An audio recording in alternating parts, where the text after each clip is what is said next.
Students, आज हम class 9 की इंग्लिश ब्रिज कोर्स की यूनिट 12 की एक्टिविटी 7 पढ़ेंगे। एक्टिविटी 7 है रीड द फॉलोइंग पोएम। नीचे पोएम दी हुई है, इसको हम पढ़ेंगे, है ना। पोएम का मतलब क्या होता है? कविता। I was in the jungle, मैं जंगल में था। आई सा ए फनी थिंग, मैंने एक मजे की चीज देखी। ठीक है। A monkey had a mobile, monkey के पास एक मोबाइल था। And it began to ring, और उसमें एक रिंग बजने लगी। ठीक है। It had a music ringtone, इसमें एक म्यूजिक रिंगटोन थी, है ना, संगीत वाली रिंगटोन थी, है ना। And he began to jig, और वो क्या करने लगा? उछल कूद करने लगा। जिग यानी क्या होता है?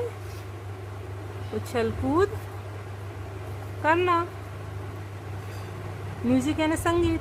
ठीक है। Dancing in the tree like he was at gig, वो पेड़ पर डांस कर रहा था जैसे कि वो कहीं स्टेज पर हो। He was very happy as he danced away, वो बहुत खुश था अपने डांस को करके। He danced away, he was very happy as he danced away, वो डांस कर रहा था, डांस को करके बहुत खुश था। Having lots of fun in his monkey way, वो बहुत मज़ा ले रहा था अपने मंकी के तरीके से डांस कर कर, अपनी मंकी वे में डांस करके वो बहुत मज़ा ले रहा था। ये जो पोएम है हमारी, ये एक बंदर के ऊपर है जिसमें वो उसे एक मोबाइल मिल जाता है जिसको लेकर वो बहुत खुश होता है और उछल कूद करने लगता है। ठीक है। वो अपने मंकी वे में बहुत मज़ा करता है। ये जो पोएम है इसको लिखा है विलियम बर्थलेस ने। आगे है आंसर द फॉलोइंग क्वेश्चंस। जो क्वेश्चंस दिए हुए हैं नीचे, उनके हमें आंसर देना है। फर्स्ट क्वेश्चन क्या है? Where did the poet see a monkey, poet ने मंकी को कहाँ पर देखा था? तो पोइट ने मंकी को कहाँ पर देखा था? अभी हमने पोइम में पढ़ा था। द पोइट, सी का हो जाएगा सा, क्योंकि जब भी क्वेश्चन में डिड आता है तो वर्ब की जो फर्स्ट फॉर्म है वो सेकंड फॉर्म में चेंज हो जाती है जब हम आंसर लिखते हैं। तो आंसर क्या हो जाएगा? द पोइट सा ए मंकी, कहाँ पे देखा था मंकी? इन ए फॉरेस्ट, जंगल में देखा था। तो यही हम आंसर लिखेंगे, द पोइट सा ए मंकी इन ए फॉरेस्ट। अगला क्वेश्चन है what did the monkey have in his hand, monkey था, उसके हाथ में क्या था? मंकी के हाथ में अभी हमने पोएम में पढ़ा था क्या था? मोबाइल। तो वही हम लिखेंगे द मंकी। इस पे भी क्वेश्चन में जब डिड आता है तो वर्ब की जो वर्ब यहाँ पर क्या है? हैव की सेकंड फॉर्म हो जाएगी, क्या हो जाएगा? Had. The monkey had a mobile in his hand, बस यहाँ पर हैव के बाद में क्या जाएगा? ए मोबाइल। वही हम लिखेंगे द मंकी, हैव से हेड हो गया, the monkey had a mobile in his hand. What did the mobile have, जो मोबाइल था उसमें क्या था? तो the mobile had a ringtone. इस क्वेश्चन में भी डिड आया है तो हैव की सेकंड फॉर्म हो जाएगी had. The mobile had a ringtone. Question number 4, what was the monkey way of having fun, monkey का फन करने का तरीका क्या था? उसका मज़ा करने का तरीका क्या था? तो dancing in its own way to the music was the monkey's way to having fun, अपने तरीके से डांस करना, म्यूज़िक के ऊपर अपने तरीके से डांस करना उसका मंकी वे में मज़ा करने का, एंजॉय करने का तरीका था।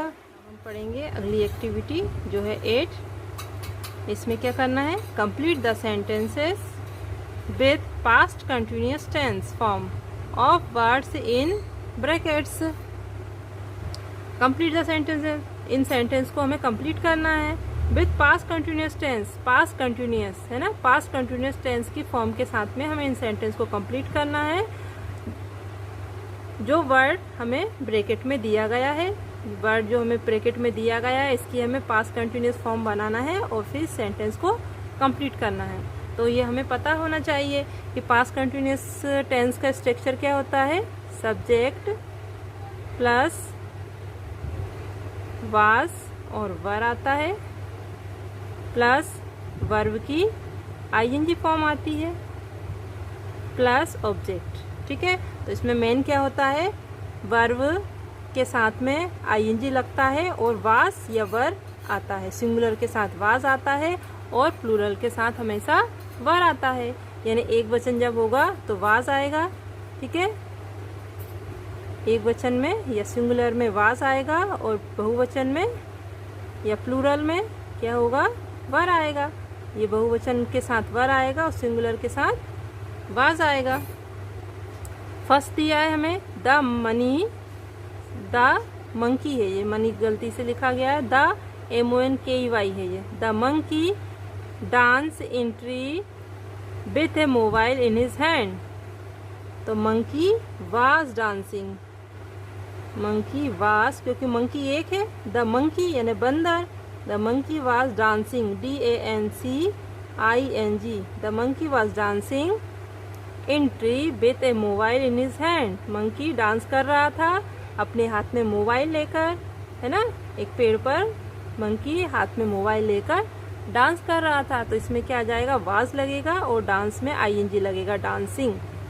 सेकेंड, आई सा ए 3-year-old चाइल्ड यस्टरडे। मैंने कल एक 3 साल के बच्चे को देखा। She play games on the mobile phone, वो मोबाइल फोन में गेम खेल रहा था, है ना। तो शी क्या है, लड़की है, तो इसके लिए सिंगुलर है, ये शी आया है, लड़की है। तो मैंने एक 3 साल के बच्चे को देखा जो कि मोबाइल में गेम खेल रही थी। तो इसमें क्या हो जाएगा, इसमें भी आ जाएगा सिंगुलर के साथ वाज, सी के साथ वाज आएगा। Playing, PLAYING, playing. थर्ड, शरद, शरद सिंगुलर है, एक वचन है, तो शरद के साथ क्या आएगा, was watching, WATCHING, Sharad was watching. TV, Sharad TV देख रहा था। एंड नॉट स्टडिंग यस्टरडे, और पढ़ाई नहीं कर रहा था। कब, यस्टरडे यानी बीता हुआ कल। कल शरद पढ़ाई नहीं कर रहा था, क्या कर रहा था, टीवी देख रहा था। So his parents scolded him, उसके पेरेंट्स ने उसे डांटा। एक्टिविटी जो अगला सेंटेंस है हमारा 4 है, रजिया, रजिया भी सिंगुलर है, इसलिए क्या आएगा, was, Razia was solve, solve की ING फॉर्म हो जाएगी solving, SOLVING। Razia was solving A math problem on the computer when the power went of. Razia computer पर एक मैथ की प्रॉब्लम सॉल्व कर रही थी जब पावर ऑफ हो गई, है ना, या लाइट चली गई। 5, माई पेरेंट्स, अब पेरेंट्स आया है, माई पेरेंट्स यानी सिंगुलर नहीं है, ये क्या है, प्लूरल है, तो इसके साथ क्या आएगा, were. My parents were working, WORKING, my parents were working in the wheat field when it started to rain। मेरे पेरेंट्स एक व्हीट फील्ड में, गेहूं की फील्ड में काम कर रहे थे जब बारिश शुरू हुई। जब बारिश शुरू हुई तो मेरे पेरेंट्स गेहूं के खेत में काम कर रहे थे। तो ये हमने पास्ट कंटिन्यूअस टेंस का यूज़ करके, उसकी वर्ब का यूज़ करके हमने सेंटेंस बनाए हैं।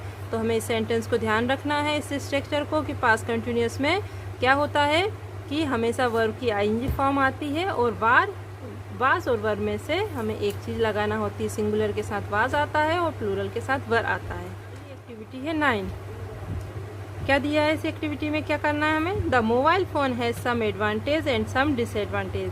मोबाइल फ़ोन के कुछ एडवांटेज यानी क्या होता है, लाभ, और डिसएडवांटेज यानी होता है हानि। तो मोबाइल फ़ोन के कुछ लाभ भी होते हैं और कुछ हानियाँ भी होती हैं।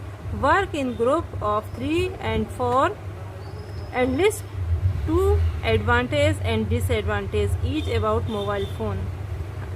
3-4 के ग्रुप में काम करना है और हमें 2 एडवांटेज, 2 लाभ बताने हैं और 2 हमें हानियाँ बतानी है कि इसके क्या नुकसान होते हैं, ठीक है। An example has been done for you, ठीक है। एडवांटेज लिखा है, एडवांटेज यानी होता है हमें लाभ और डिसएडवांटेज यानी होता है हानि या नुकसान, ठीक है। तो हमें इसके क्या लाभ है और क्या इसके नुकसान है यानी हानि है। तो फर्स्ट इन्होंने हमें दिया है इजी टू कैरी, यानी कैरी करने में इजी है, आसानी से हम कहीं भी ले जा सकते हैं, ला सकते हैं। डिस्टर्बिंग, डिसएडवांटेज क्या होता है, ये हमें डिस्टर्ब करता है, ठीक है।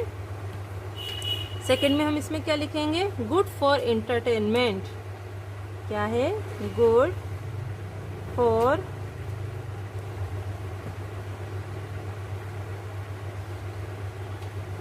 एंटरटेनमेंट, ठीक है, एंटरटेनमेंट के लिए अच्छा है।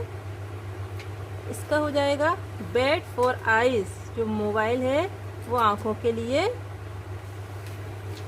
खराब है, तो मोबाइल से आँखों को नुकसान पहुँचता है, आँखें खराब हो जाती हैं, है ना। बैड फॉर आइज, आँखों के लिए अच्छा नहीं है।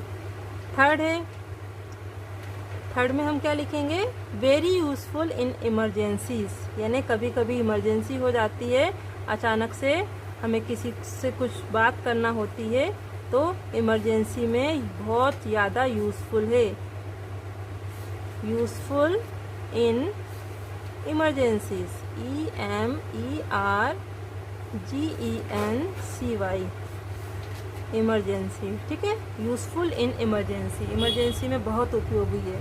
थर्ड, डिस्टर्ब्स स्टडीज़, अब जो मोबाइल है वो क्या करता है, हमारी स्टडी को डिस्टर्ब करता है,